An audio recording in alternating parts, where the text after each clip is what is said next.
सरकार के लिए निंदनीय बात है।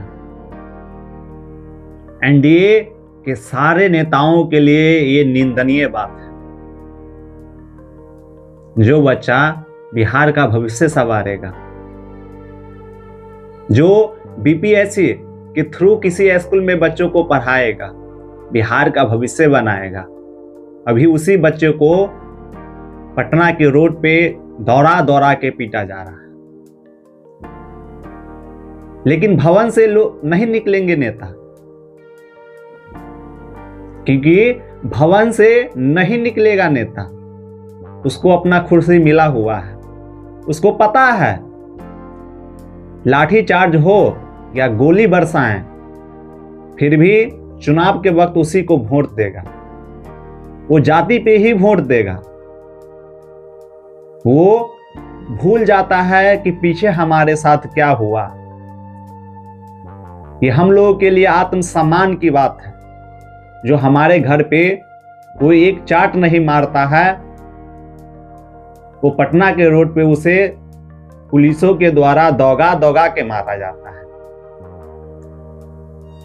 जो बच्चा बिहार का भविष्य बनने जा रहा है, जो भविष्य बनाने जा रहा है, जो बीपीएससी थ्रू किसी स्कूल में पढ़ाएंगे बच्चों को, उसके साथ ऐसा सलूक, और जो टीचर अपने पूरे जीवन खपा दिए हैं बच्चों को पढ़ाने में, कम से कम फीस पे पढ़ा रहे हैं ताकि गरीब से गरीब बच्चा पढ़ पाए।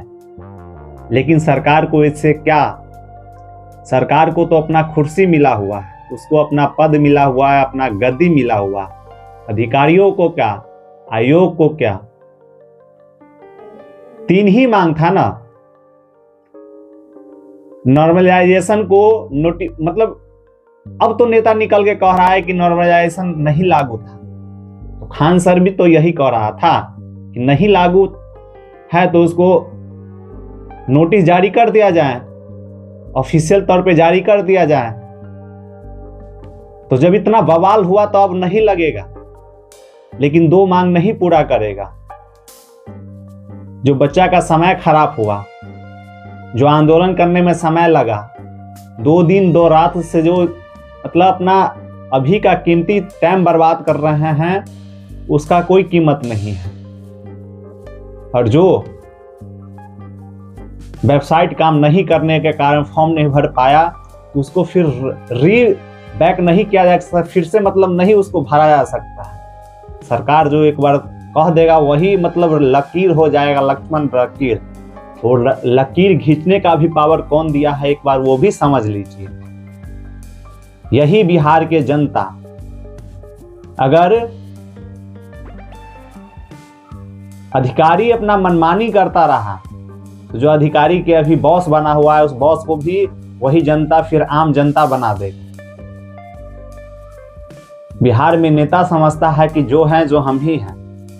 बात भी है कि यहाँ के पब्लिक भी वही है, जो धोखा, जो पीट देता है फिर उसी को पीछे पीछे भागता है। नेता को खान सर से कुछ सीखने की जरूरत है, रहमान सर से कुछ सीखने की जरूरत है। अगर वो चाहता तो अभी मतलब उनका दूसरा जिंदगी रहता, दूसरा रुतबा रहता। लेकिन उन्होंने ऐसा चाहा नहीं।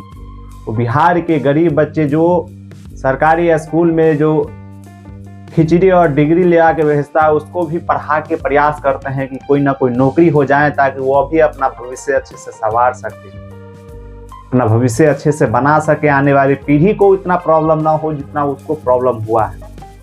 लेकिन सरकार को इससे क्या? सरकार को तो लेबर बनाना है या पढ़े लिखल लेबर बनाना है।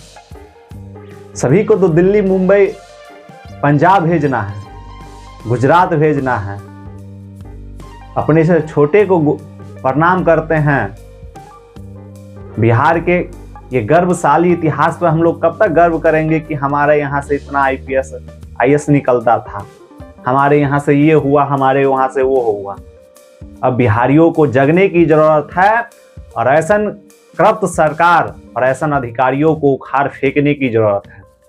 2025 में चुनाव आ रहा है और बिहार के जनता अभी की सरकार, वर्तमान में सरकार जो है उसको देख भी रहा है और बिहार में अच्छे विकल्प को, नए विकल्प को पसंद भी करेगा। ऐसा करप्ट सरकार, मनमानी करने वाले सरकार, राजतंत्र समझने वाले सरकार को फिर से याद दिलाएंगे कि ये लोकतंत्र है भारत में, और भारत के लोकतंत्र वर्ल्ड में, दुनिया में सबसे मजबूत लोकतंत्रों में से एक है और भारत नंबर 1 पे भी आता है।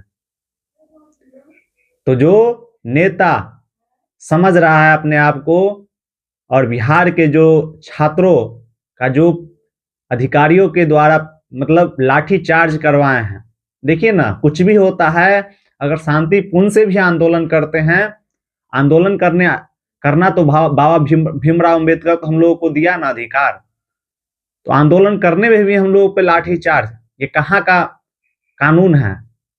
बिहार में लोकतंत्र कैसे रहा? अगर शांतिपूर्ण ढंग से अगर आंदोलन करने पर भी लाठी चार्ज होगा तो ये कानून का उल्लंघन हुआ कि नहीं, ये सभी दिखाएंगे 2025 में।